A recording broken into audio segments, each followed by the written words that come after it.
टिकैत ने जो कहा वो, टिकैत ज़मीनी लोग अब हैं, टिकैत की रोज़ 100-200-500 नए लोगों से बातचीत होती है, बंद कमरे में बात होती है, बाहर बात होती है, यात्रा में बात होती है। टिकैत पूरे भारत की यात्रा कर चुके हैं, बहुत अनुभव अब ले चुके हैं। राकेश टिकैत वो अब नहीं है जो 1 साल पहले थे।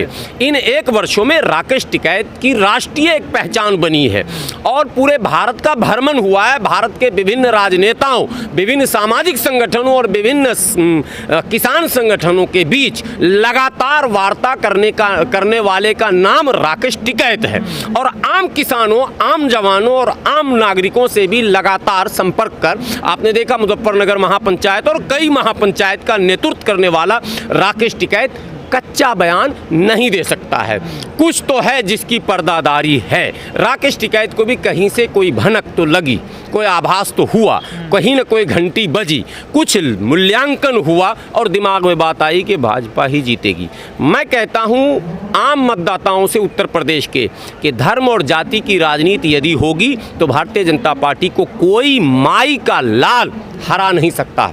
भारतीय जनता पार्टी को हराने के लिए रोजी रोटी, पढ़ाई लिखाई, दवाई, स्वास्थ्य, शिक्षा, सड़क, पानी, बिजली इत्यादि पर जब तक बहस नहीं शुरू होगी और राजनीति के सेंटर पर जब तक ये मुद्दे नहीं होंगे तब तक भारतीय जनता पार्टी को कोई राजनीति में चित नहीं कर सकता है। ये भनक आई कहाँ से राकेश टिकैत? राकेश टिकैत तो कहते हैं देश से उखाड़ना है बीजेपी को, और आप उत्तर प्रदेश की बात कर रहे हैं। इट इज़ ईजी टू से बट डिफिकल्ट टू डू। पढ़े लिखे लोगों ने कहा है, कहना बहुत आसान है, उखाड़ फेंकेंगे।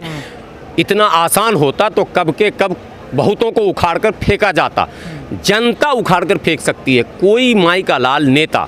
देखिए लालू यादव, अब एक बात चल गई तो मैं बोल दूं, लालू यादव वो नेता जिसकी सहानुभूति मत पूछिए। बस भारत में पिछड़ों के ज़ुबान में आवाज़ देने वाले या ना जाने क्या क्या बहुत सारे खिताब उनको मिले हुए हैं।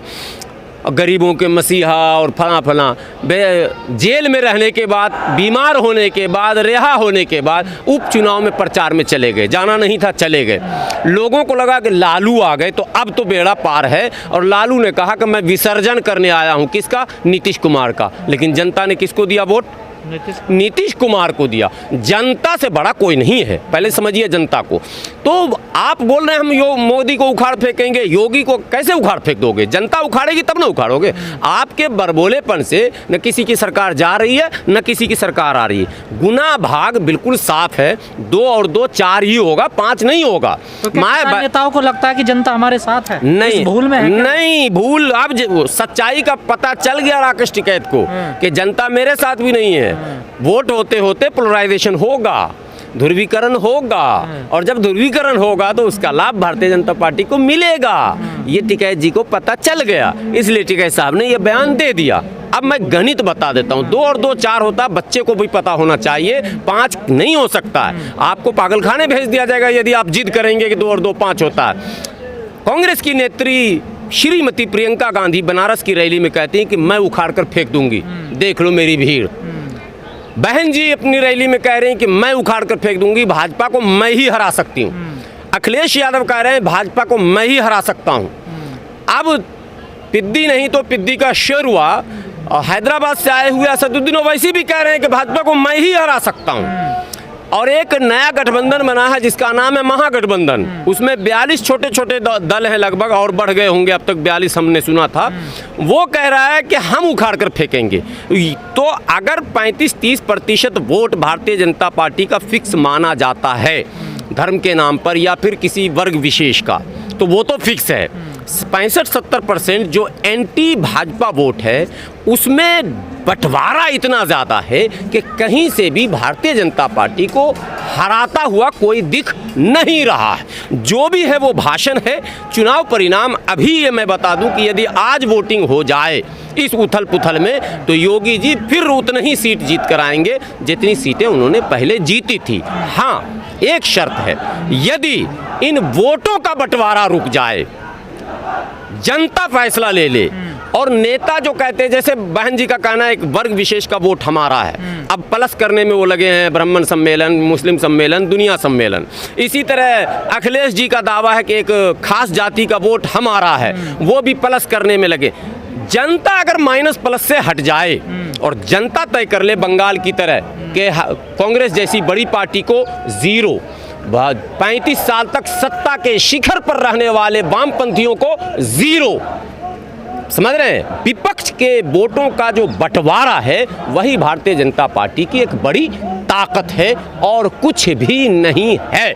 और जब तक ये बिखरे रहेंगे या जनता बिखरी रहेगी, भाजपा को जीतने से कोई माई का लाल नहीं रोक सकता है। इसी आधार पे कह रही है कि BJP 300 plus 300 plus, yes, BJP 300 plus, मैं भी कह रहा हूँ। और योगी जी को मुख्यमंत्री बनने से कोई नहीं रोक सकता है। और कैसे रोकेगा हमको बता दो, हमको समझा दो, मैं मान जाऊं।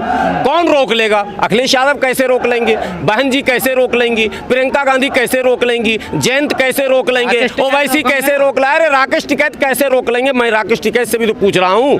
नहीं रुक सकता, जनता रोक सकती है। और जनता तब रोकेगी जब जनता रोजी रोटी, पढ़ाई लिखाई, दवाई, शिक्षा, स्वास्थ्य, सड़क, बिजली, पानी, ये जब मुद्दा बनेगा तब भाजपा हार सकती है। और मुद्दा अगर बन गया मोहम्मद अली जिन्ना बड़े थे, कि नेहरू बड़े थे, कि गांधी बड़े थे, कि पटेल बड़े थे, तो उलझे रहो उसी में। अब मुस्तकिल तो हो गई ना। अरे साहब हो गई जिन्ना। अब कुछ दिन में औरंगजेब भी आएंगे, वो भी कब्र से निकल के आ जाएंगे। औरंगजेब के बाद अकबर भी आएगा, ठीक है, बचेगा कोई नहीं।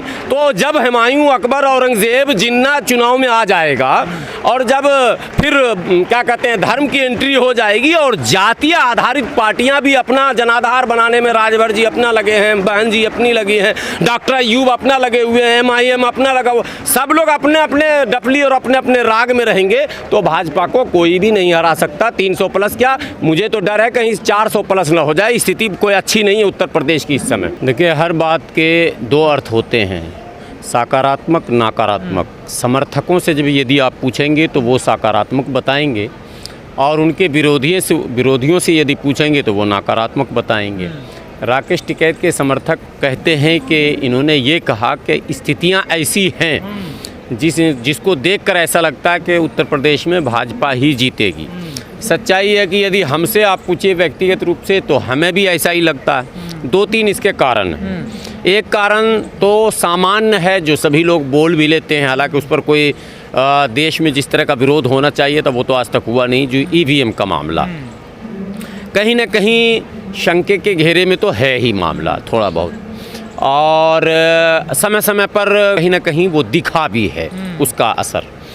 दूसरा जो सबसे बड़ा मामला है वो है पोलराइजेशन का, ध्रुवीकरण का। अब आप देखिए कि अखिलेश यादव ने एक बयान दे दिया कि जिन्ना, पटेल, नेहरू, गांधी इत्यादि इत्यादि तमाम नेता एक ही स्कूल के प्रोडक्ट हैं।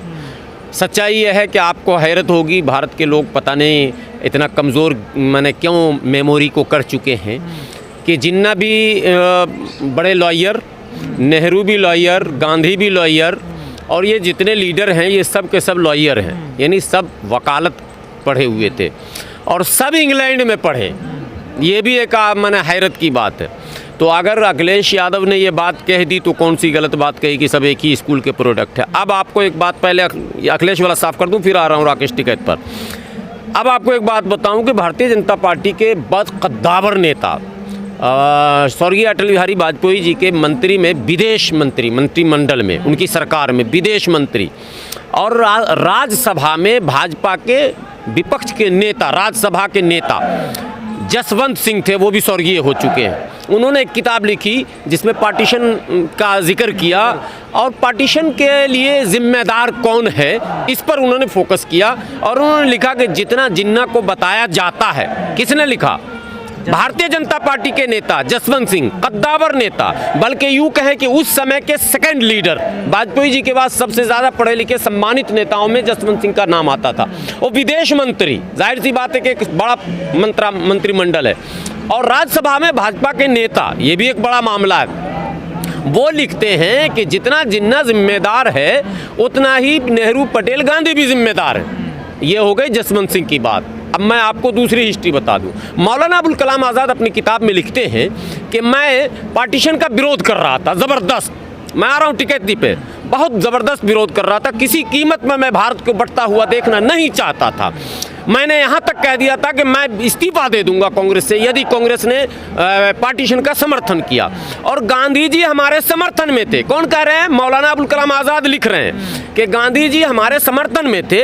एक दिन मैं गांधी जी से मिलने पहुंचा तो अंदर सरदार पटेल गांधी जी से बात कर रहे थे और 1 घंटे तक मैं प्रतीक्षा किया। 1 घंटे तक गांधी जी की और पटेल जी की बात हुई और पटेल जी बाहर निकले और फिर मैं गांधी जी के पास गया तो गांधी जी के सुर भी बदले थे, स्वर भी बदले थे और हाव भाव भी बदले थे। और गांधी जी ने कहा अबुल कलाम आज़ाद को कि अरे छोड़ो, इन सब बातों में क्या रखा है, जो हो रहा है होने दो। मतलब समझ रहे हैं? मतलब बंटवारे का असल जिम्मेदार अब अगर इन हवालों को देखा जाए तो पटेल हो गए। आखिर गांधी जी को कौन सी पट्टी पढ़ाई पटेल ने? गांधी जी भी विरोधी थे, मौलाना आज़ाद भी विरोधी थे। ये उस समय की बात कर रहा हूँ। तो जब इतिहास को तटस्थ होकर, किनारे होकर यदि आप पढ़ेंगे तो आपको पता चलेगा कि राजनीति थी। दोनों को कुर्सी चाहिए था, जिन्ना को भी कुर्सी चाहिए था, नेहरू पटेल को भी कुर्सी चाहिए था। वो कुर्सी की लड़ाई ने देश को 2 हिस्से में बांट दिया। कुर्सी की इस लड़ाई ने उस समय के एक महान भारत को, एक अखंड भारत को, दुनिया की सबसे बड़ी आबादी को, दुनिया की शक्तिशाली होने वाले देश को, जो दुनिया का नेतृत्व करता होता, अगर मैंने बंटवारा ना होता तो उसको 2 टुकड़े में बांट दिया सिर्फ और सिर्फ कुर्सी के कारण। कोई धर्म नहीं उसमें कारण था। धर्म एक बहाना था, कुर्सी निशाना था। आज योगी जी उसी बयान पर राजनीति इसलिए कर रहे हैं कि धर्म एक बहाना है, कुर्सी निशाना है। चाहे वो नेता कोई भी हो, पार्टी कोई भी हो, सबको कुर्सी प्यारी है। कोई मुसलमानों का तुष्टीकरण कर रहा है, कोई हिंदुओं का तुष्टीकरण कर रहा हो, तो तुष्टीकरण रहा।